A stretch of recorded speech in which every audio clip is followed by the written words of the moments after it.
కూటమి ప్రభుత్వంపై మాజీ ఎమ్మెల్యే రాచమల్లు విమర్శలు గుప్పించారు.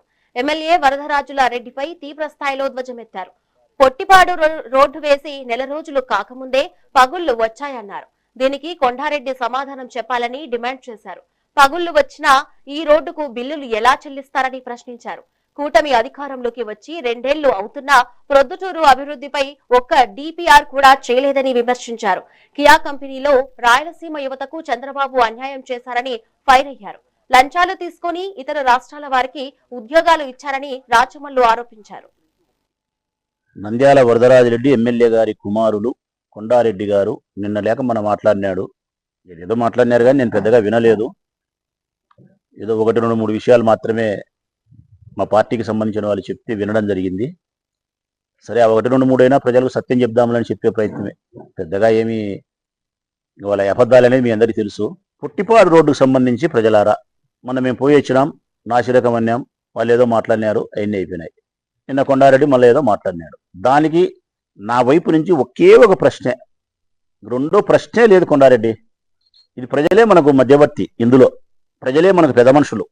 నీకు నాకు ప్రశ్నకు 700 మీటర్ల రోడ్డు నిర్మాణం ప్రజలారా. అది పుట్టిపాడు రోడ్డు 700 మీటర్ల రోడ్డు. ఈ 700 మీటర్లలో బేసి నెల కాకముందే 1868 క్రాక్స్ ఉన్నాయి. ఎంచినాం 1868. 1868 కంటే ఒకటి ఎక్కువ ఉంటుందేమో కానీ ఒకటి తక్కువ ఉండదు. ఒకటి తక్కువ ఉన్నా కానీ నేను పంద్యానికి సిద్ధం. 1868 చీలికలు రోడ్డు నెలగాలే. మరి కొత్త రోడ్డు 700 మీటర్లకు 1868 చోట్ల ఇన్ని చీలికలు క్రాక్స్ వచ్చినాయంటే దీన్ని నాసిరకం అంటారా, నాణ్యత కలిగిన రోడ్డు అంటారా?